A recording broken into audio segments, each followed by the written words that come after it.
top traders were avoiding 80% of the companies that I was trading. I was in the same sector, the same stage, and trading very similar setups.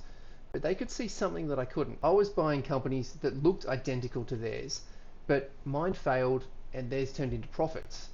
So what were they looking at that I just couldn't see? By now, I'd started trading stage 2 setups. So I was in the right cycle and I was getting the right timing. But here's what was killing me. When I compared my trades to the top traders on the desk, they were avoiding about 80% of the companies that I was picking. Sometimes I was in the same companies as them, but often they'd enter and sometimes exit before I'd even noticed the setup completely. Sometimes it was even worse. They'd completely avoided the companies that I looked at. And what was worse was they had completely avoided the companies that I thought had identical setups to the trades that we were both in together. I couldn't see the difference. The charts looked absolutely identical to me, but there was a key element that I was missing. It turns out that what the chart looked like, it was where the chart was that made the difference. And I'd already adopted the stage 2 cycles, which is what we see here on screen. It's the stage 2 analysis from Stan Weinstein. I thought that was all the difference, but turns out I'm still not in the right trades. In the last video, I'd learned that stocks and companies move in cycles, and I needed to be particularly focused on stage 2 if I wanted to make money consistently, and if I wanted to buy them before they completely fell out from under me and took my capital with them. I thought that understanding the cycles would solve everything, but even stage 2 stocks, I was still getting destroyed. I was still getting whipsawed with bad breakouts. I was still finding those flash in the pan fast fades where they look like they're about to break out, they run hard and they just give it all back quickly. I was getting more than 50% failure rates, which a toss of the coin would be doing better than I was. So I was getting in the right companies, but completely too late. I was just picking way too many dogs, or what became yesterday's hero. So how do I address all of these? So eventually I did tackle it, but it took a bit of learning. To understand where I was trying to take this research, I look at my goals. So I was trying to join the best traders on the desk because I could see they made more money trading their own money than working with clients. And I wanted to do the same thing. I could see that they were using cycles to trade the right companies. They were trading big movements out of strong bases. And I wanted to be doing the same thing too, because that's how they were consistently profitable. That was going to be the way that I'd make more money from trading my own capital than brokerage. But it took a long time to get there, and I had to learn these lessons first. The next part for me to assess was why their breakouts worked and mine didn't. I thought I was buying after bases, but my failure rate was excessively high. If I'd applied stage 2 analysis, I should not be getting failed. I should be taking the big part of those runs. And if I understood breakouts correctly, it should be moving in my favor and I should be getting good returns. But it just wasn't working. Those breakouts were not working for me. But what would happen more often than not is that I'd get failed breakouts. I'd see a continuation based like this, and then think that I'd get a long trade where I'd enter after the breakout confirmation above the swing high or the B wave breakout, and then expect a good solid return, something similar to what we'd seen before.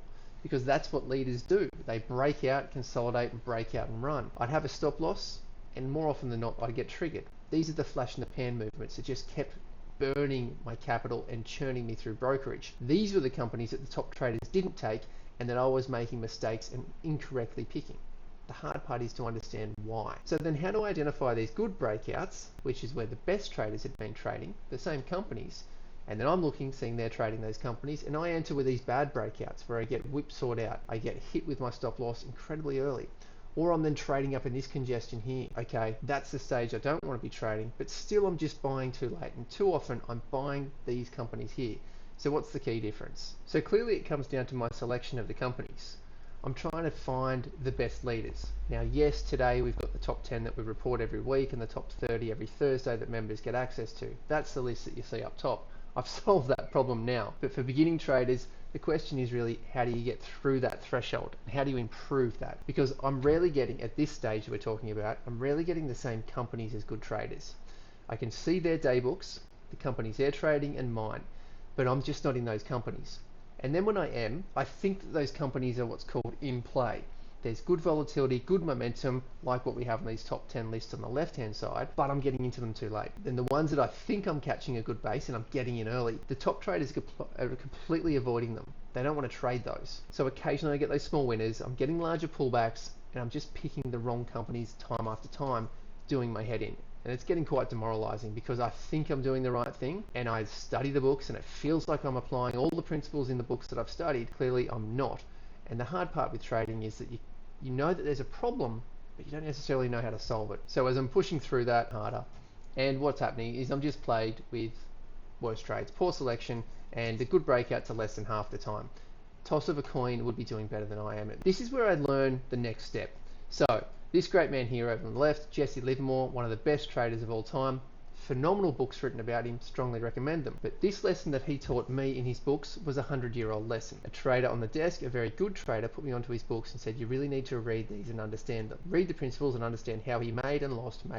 But the point is, consistently made money using these same principles. So what his books taught me, I need to trade new highs. I need to be looking for the 52-week highs, the 6-month highs, the quarterly highs, sometimes monthly highs. If you were just starting out, 52-week highs are the easiest principle to stick with. Yearly highs. What that does is that positions the chart into the top half. Then we have the trade review. So we need to then go back and assess our trades to confirm our higher win rate. Then there's the trade review. I then applied these principles, but then filtered all of my trades that I'd done for the last couple of years. And what I found was that the best and the profitable traders, the ones that the best traders were also in at the same time I was, well, they were quite often in this top half.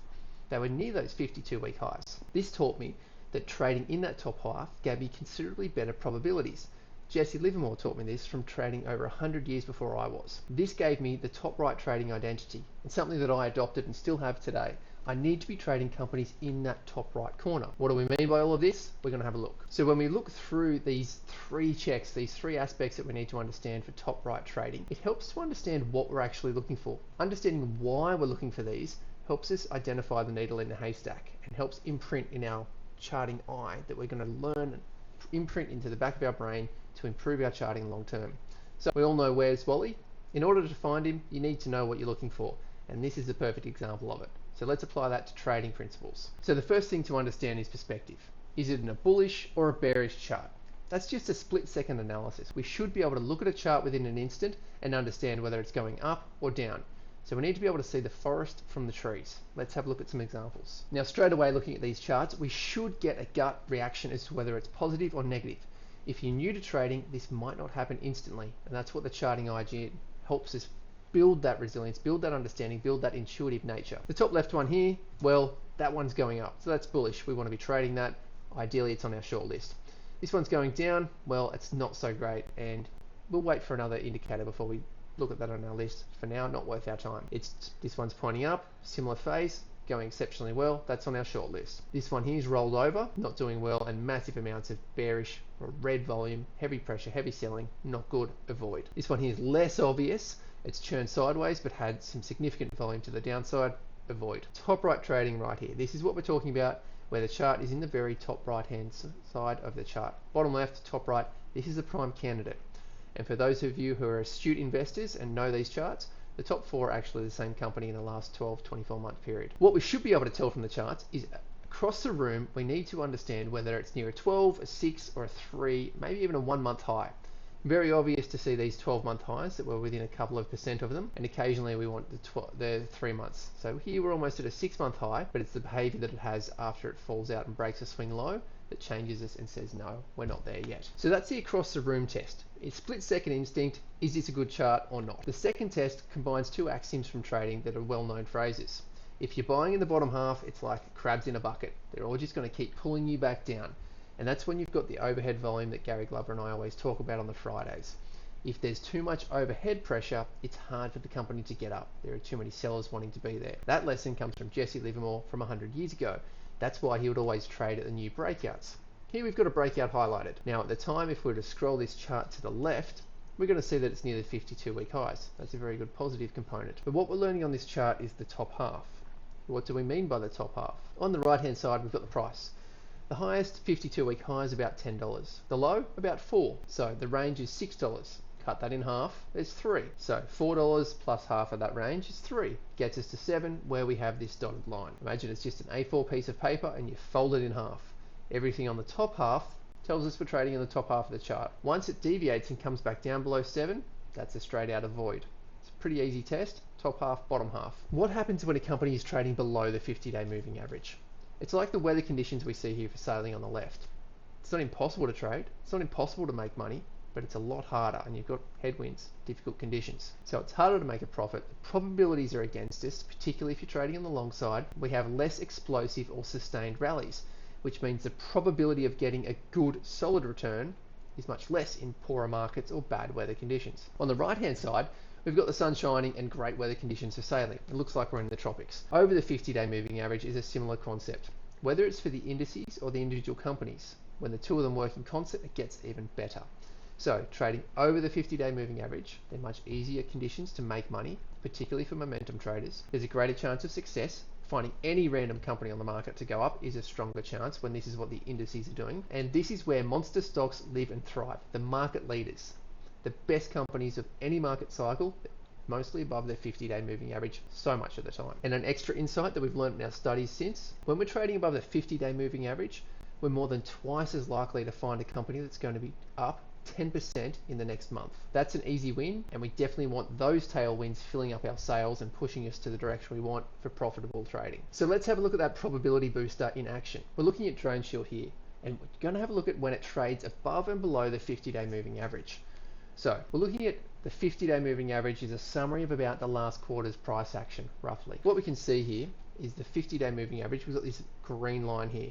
So once the share price gets below the 50-day moving average, it really struggles to get back above it. Falls down and then finds resistance at the 50-day moving average, can't breach it. Stabilizes somewhat, pushes over it temporarily, but like crabs in a bucket, pulls it way back down, trawls out another bottom and struggles to get above that 50-day moving average again. Spends a lot of time under there, decreases in volatility, decreases in volume, and then really just trawls out a bit of a bottom. Then it gets above the 50-day moving average after it spends a bit of time down here consolidating. Once it does, it's back on the races. The thing shoots up, gains ground. This is what the explosive movement that we're talking about. It gets up and runs with it.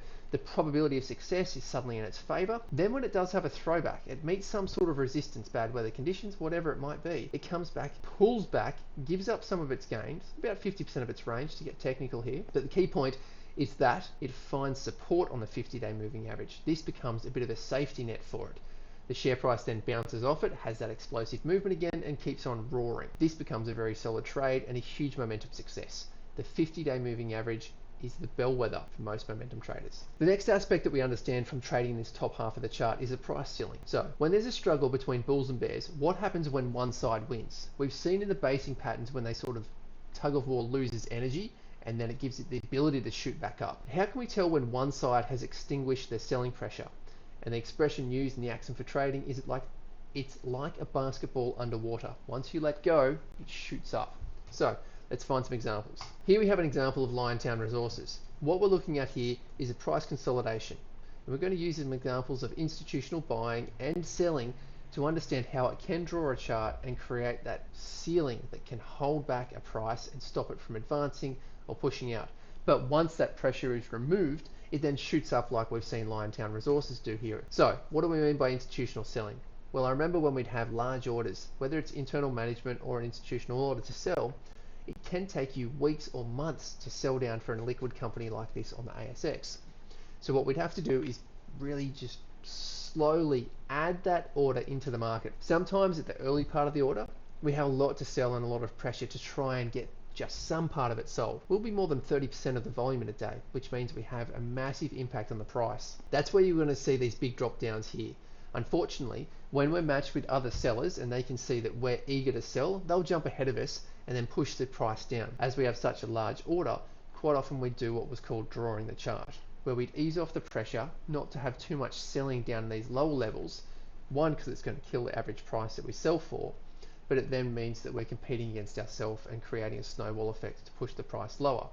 Nobody wants that, especially when you have a lot more stock to sell. Now, as the share price comes up and there's more volume, we're able to feed the ducks while they're quacking. We're able to meet the natural demand that's coming in to buy this company, buy these shares. And as we're pushing through and selling out more volume, we're getting thinner and thinner with what we have left. So instead of being 30% of the daily volume, we might be down to 10, 7, 5. Hopefully we're trading well below 5% each day. As that's getting closer and closer to completing our order, we're less stressed. We've got a good average for the majority of the position, and we can slowly drip feed out the prices. As we're matched with natural buying and natural selling, our excessive pressure has eased, and then the share price is consolidating and getting a tight price action because the natural buyers are no longer getting fed all of the stock that we have, and the sellers that are alongside of us are no longer seeing our huge pressure and trying to get ahead of us. So the natural causes are we're removing that ceiling and then pushing it up. On the other side, if there's no institutional selling, but there may be institutional buying, what we then have is the natural buyers start racing over each other to meet the natural sellers because they want to get ahead of our orders. So whenever there's any sell volume that comes from natural selling, they or the institutional buyer are going to mop it up. And this creates the price floor that comes up and it gets to tighter ranges like we're seeing here. Either way, when the orders are filled, that hand is removed from the basketball underwater and it can shoot up like we see here on the chart. Now, as we become more experienced traders and we look at charts more often, this will become second nature to identify these congestions, this excessive pressure, this decreasing volume, this tightness in volume and price happening at the same time to identify opportunities like we see here with Liontown Resources. There's a whole Charting iGym playlist that we've created. We'll put in the link in the description below. So if you want to go in there and start imprinting this on the brain to help make it more familiar, there's a whole playlist to work through. So what happens once I put together stage analysis and then understand that I should be trading in the top right? I expected my profits to absolutely soar. However, they still weren't. I was still getting whipsawed, I was still buying late and I'm falling away. But what was different is that I could now see the setups. I could now see the breakouts and I'd want to trade them. But I was always getting to them just a little bit too late. And my studies of top traders told me that I couldn't risk too much per trade. My stops had to be tight and I had to have a certain amount of win ratio in front of me. What happened when I'd identify the breakout is that I'd see it too late. And then my rules would say I can't trade it. I'd then watch it rally on, push higher, and I'd been completely left behind on the sidelines. So my win-loss ratio was improving, but the amount of trades I was watching pass me by was increasing exponentially. I was so close. I was in the room. I was there to catch them, but they just slipped through my fingers so many times. What I'm going to cover in the next video is how to address that and find the right setups with the early indicators of how to trade the best stocks on the exchange. Click on the video there and I'll see you there for the lessons.